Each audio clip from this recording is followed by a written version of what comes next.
آج آپ امریکہ میں دیکھ لیں, دنیا کا سب سے امیر ملک, وہاں دیکھیں نیو یارک میں کیا ہوا. آج 23 اسٹیٹس کے اندر کرونا بھی بڑھ رہا ہے اور وہ لاک ڈاؤن بھی کھول رہے ہیں. جو دنیا کا سب سے امیر ترین ملک ہے وہ بھی یہ ریئلائز کر رہا ہے.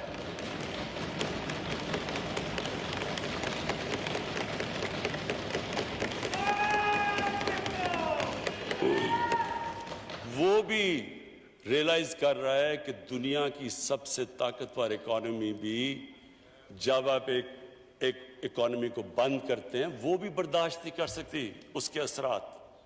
تو ہم وہ تھے جنہوں نے سب سے پہلے بات سمارٹ لاک ڈاؤن کی کہ سارا 22 کروڑ لوگوں کو بند نہ کرو, smart lockdown, hot spots دیکھو. یہ ساری ہماری NCOC کا کمال ہے کہ وہ انہوں نے پوری اسٹڈی کر کے اپنے ملک کی کنڈیشنز میں جس طرح ہم چلے. اب تک اللہ کا کرم ہوا ہے ہمارے ملک پہ کہ آپ ہماری آبادی دیکھیں اور جس طرح ہم اس میں سے نیویگیٹ کر کے نکلے ہیں, ابھی تک اللہ کا بڑا کرم ہے. لیکن جو اگلا فیز ہے اسپیکر صاحب, یہ مشکل فیز ہے. یہ مشکل اس لیے ہے کہ ہم پوری کوشش کر رہے ہیں کہ عوام کو سمجھ آئے کہ SOPs کو فالو کرنا کیوں ضروری ہے. جو بھی ایک فیکٹری کھولتے ہیں, ٹرانسپورٹ کرتے ہیں, جو بھی اب اپنی کاروبار کی اب ایکٹیویٹی جب کھولتے ہیں, اور وہ ہمارے لیے ضروری ہے کہ ہم نے روزگار دینا ہے لوگوں کو, وہ اس لیے ضروری ہے فالو کرنا کہ جب کلسٹرز ہوتے ہیں ہمیں پتہ ہے یہ بیماری پھیل جاتی ہے, تیزی سے پھیلتی ہے. اور ہمیں یہ بھی پتہ ہے کہ اگر یہ احتیاط نہ کی گئی تو ہمارے ہاسپٹلس پہ پریشر پڑ گیا ہے, اور اگر احتیاط نہ کی تو مزید اور پڑنے والا ہے. اس لیے یہ ساری اس اسمبلی سے جو بھی عوام دیکھ رہی ہے, جو بھی ہم سب یہاں بیٹھے ہیں, یہ ہم سب کے اوپر لازم ہے کہ ہم یہ اپنی طور پہ پبلک میں لوگوں کو ریئلائز کریں کہ کتنا ضروری ہے ہمیں بچانا اپنے بوڑھوں کو, اپنے بیمار لوگوں کو, بلڈ پریشر کے لوگوں کو, جن کو ڈائبٹیز ہے. اصل میں تو جو سمارٹ لاک ڈاؤن کا مطلب یہ ہے کہ ان کو پروٹیکٹ کیا جائے. ہمیں پتہ ہے کہ عام لوگ ہمارے ماشاءاللہ ہمارے بھی یہاں بیٹھے ہیں جو لوگ ریکور کر بیٹھے ہیں اس سے, لیکن ہمیں یہ پتہ ہے کہ جن کے اندر کوئی بھی ویکنس ہو, یہ ایک ایسی بیماری ہے جو کہ ان کی جانیں خطرے میں ڈال دیتی ہے. تو اس لیے میں آج میں یہ بھی جو رشتہ دار ہیں, جن لوگوں کے آج آلموسٹ 4000 لوگ ہمارے اموات ہو چکی ہیں, اس سے ہم ان کے لیے دعا بھی کرتے ہیں, ہم افسوس کرتے ہیں, ان کے لیے دعا کرتے ہیں جو کہ اس بیماری کی وجہ سے گئے ہیں ملک دنیا سے. لیکن یہ جو اگلا سٹیپ ہے یہ کرٹیکل اس لیے ہے کہ ہمارے پاس اب 2 راستے ہیں.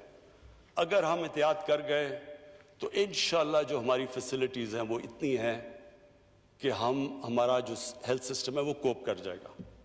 لیکن اگر ہم نے بے احتیاطی کی, اور مجھے افسوس سے کہنا پڑتا ہے ہم ہر روز رپورٹ آتی ہے اب ہمیں NCOC میں کہ کون سے صوبے میں, کون سے شہر میں, کون سے ایریاز کے اندر احتیاط کی جا رہی ہے اور کتنی کی جا رہی ہے, کتنی نہیں کی جا رہی.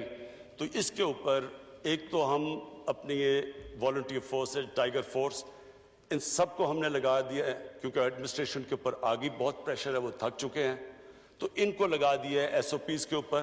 لیکن یہ ہم انفورس بھی کریں گے, اوپر سے ہمارے جو NCOC میں ہاٹ سپاٹس دیکھ رہے ہیں سلیکٹیو ایریاز کو بند بھی کریں گے. لیکن میں آج یہ کہہ دوں کہ یہ اگر مہینہ ہم احتیاط سے گزار بیٹھے تو ہم انشاءاللہ اس کے برے اثرات سے بچ سکتے ہیں.